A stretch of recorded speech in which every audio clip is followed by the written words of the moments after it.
Good morning, everyone, and welcome to the Kansas State Fair in Hutchinson and the Bratson Young Lawyers Arena as we bring you two, not one, but two back-to-back debates in what could very well be a pivotal year in Kansas politics.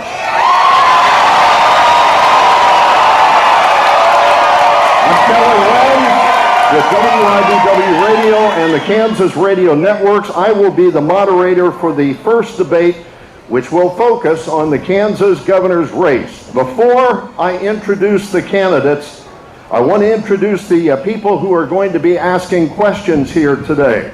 Our media panel, and they are down front, our media panel includes Nick Schween, managing editor of the Hayes Daily News. Mike Schwanke, reporter anchor, KWCH-TV in Wichita, and Alex Dingman with the WIBW Radio News staff in Topeka. Our timekeeper is Todd Pittenger, news director with KSAL Radio in Salina. In keeping with the statewide election, we have statewide reporters here today. Our two candidates will each have 90 seconds for an opening statement and 90 seconds for a closing statement. They will each have 1 minute to respond to questions. The candidate who answers first will also have 30 seconds of rebuttal time. A note to our audience, this is important. Please be courteous in responding to each of the candidates, and please refrain from responding until they have completed their statements. The moderator, that's me, does have the authority to add time to a candidate if I feel that his response has been interrupted by audience members. Now, on to our candidates. Governor Sam Brownback has served 4 years.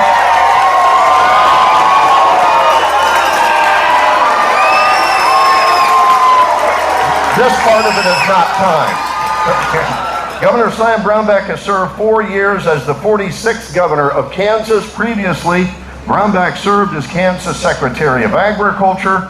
He has served 1 term representing Kansas in the U.S. House of Representatives and 2 full terms representing Kansas in the U.S. Senate. His running mate is Lieutenant Governor Jeff Collier. Governor Sam Brownback.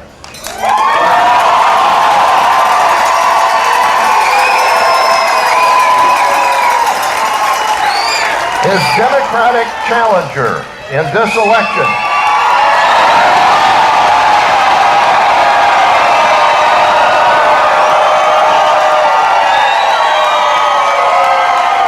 is State Representative Paul Davis. Representative Davis has spent the last 11 years in the Kansas House of Representatives. Since 2008, he has served as minority leader in the House. His running mate in this election is Jill Docking.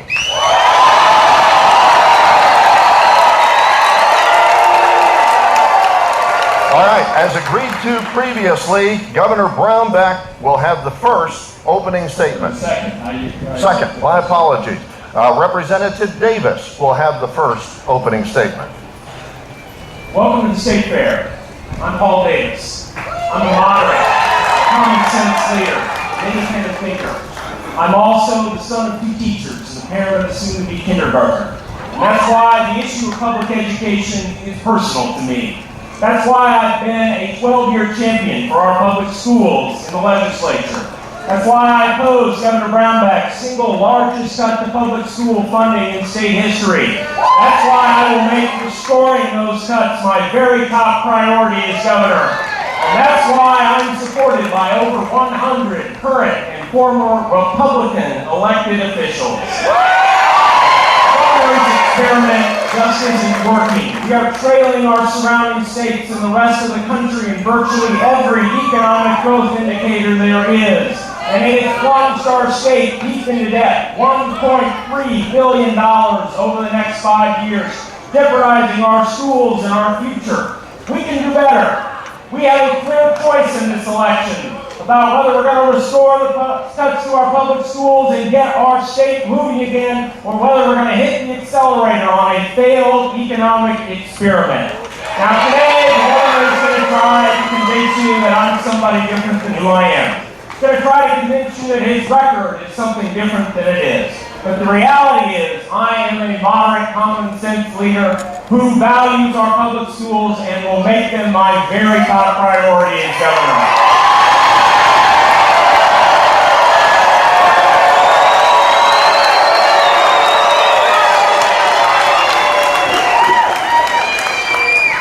Good morning, Kansas. Good morning.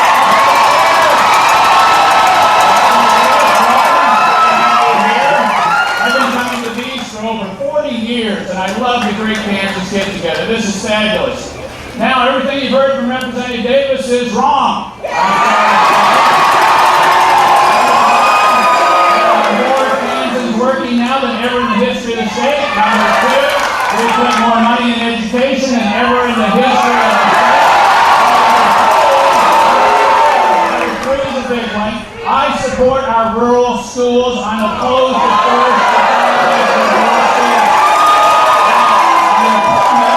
forced consolidation. Unfortunately, doesn't share my support for our rural schools. His top education advisor, John Brattle, is for forced consolidation. He said this about our rural schools. Listen to this. Consolidation is inevitable. Quote, and the sooner they realize that, the better off they will be. I say no. I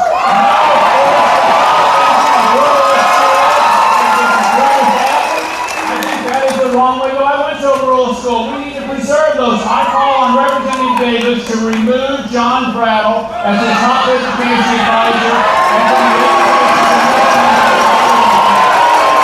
Thank you for being here at the Kansas State Fair. This is a great get-together, and we'll have a lively debate.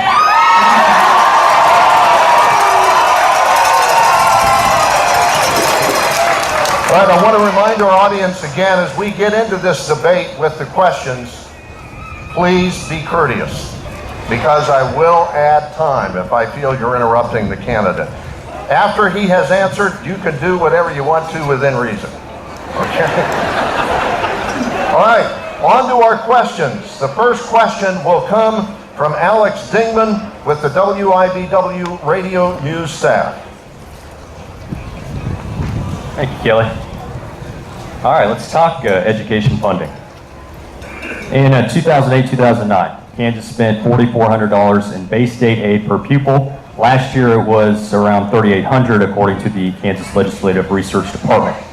Do you feel like we are spending enough money per student? And what will you do to ensure that our kids are set up for success? All right, Governor Brownback will answer first.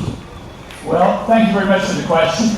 And we have put a record amount of money in K-12 education. We're going to continue to spend and spend aggressively for K-12 education in the state of Kansas. We put about 52% of our budget in it, and that's great. But those are numbers. I want to talk people. My daughter's here as a 5th grade teacher, and she loves teaching. And it's the teachers that do so much for us in making our state a great place. My oldest son is going into education. He wants to be a professor. I started out in education. What I am saying is that we are putting record amounts of money in education, but we do that because we as a state love education. We see education as a transformative thing, like what Gary Harvey did for me, my Hawaii teacher, when he brought me to the Kansas State Fair. When he got me involved in Future Farmers of America, I was elected state president of it. That's what I'm going to do. We're going to put more money in education, and we value the system that produces such great people, like my daughter who loves education so much and here with us today.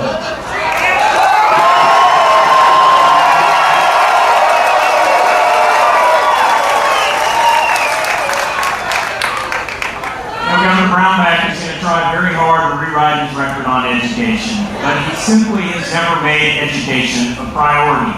When he was in the U.S. Senate, he voted against Head Start repeatedly. He voted against after-school programs, voted against funding for new teachers, and then in his first year in office, he implemented the largest single cut to public school funding in state history, and he called it a victory. He's cut early childhood education. He's cut higher education. We need a governor who is going to make restoring the cuts that Governor Brownback made to our public schools the very top priority, and that is exactly what I will do.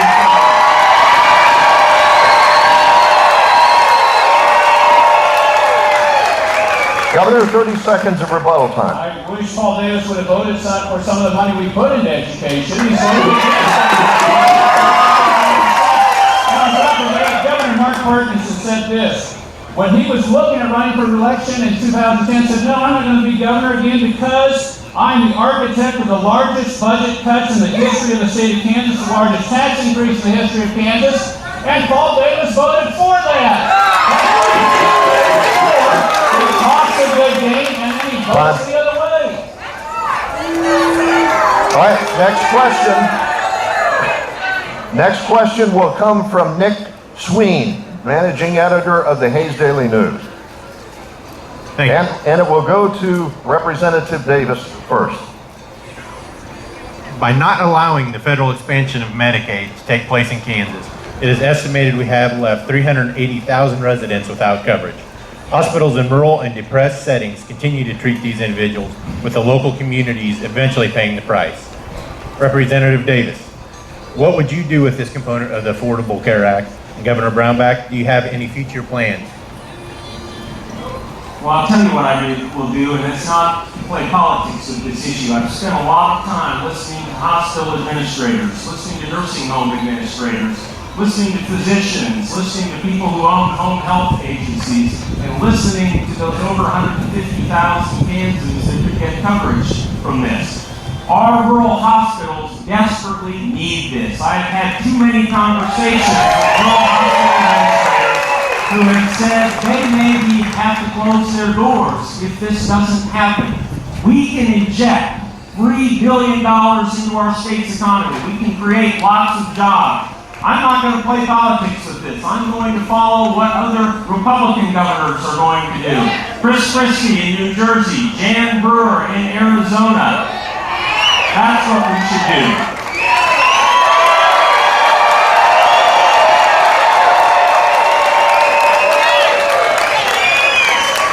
And now let me be clear here. What Representative Davis wants is to implement Obamacare.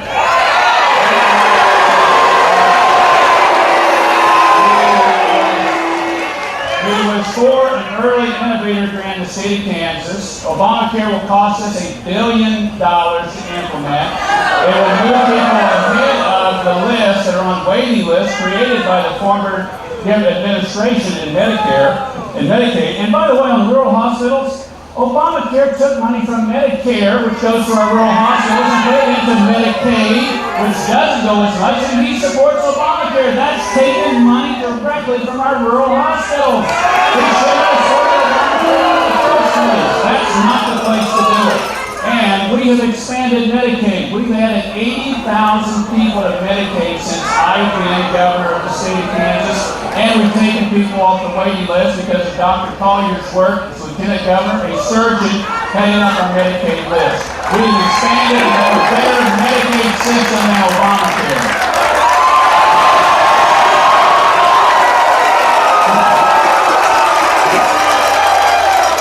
Representative Davis, 30-second rebuttal time. Governor, I just don't think you're listening to our hospitals, because what I hear from them over and over again is this is an issue of survival for them. Frankly, on top of your CanCare program, which has been a disaster for them, claim after claim after claim denied, they're not getting paid, and it's not really managed care, it's limited care or no care in many circumstances. I want to follow those Republican governors, your friends, who said they're going to do the right thing with this. Where Chris Christie, Jan Brewer, John Kasich, they have put the people of their state before politics, and that's exactly what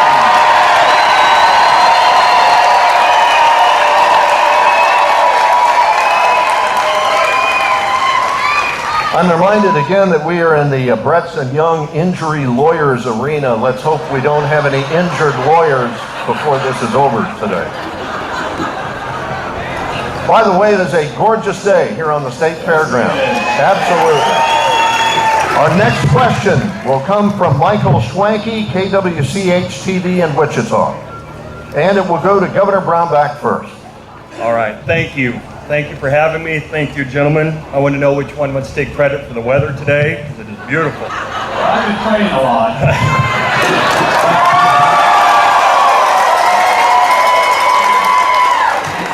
Here's my question. The Kansas legislature's nonpartisan research staff shows a state budget shortfall developing by July of 2016. The reserves will cover the deficit next year, but by July of 2016, there will be a $238 million shortfall. How do you address that? If you will cut, then where specifically? If not, will you raise taxes? Thanks for the question. And when I came into office, the prior administration that Paul Davis had voted for and helped with left us $876.05 in the bank account. And a projected deficit of $1.5 billion or $1 billion over the next 16, 18 months. And we fixed it. We ended this fiscal year with $434 million cash on hand.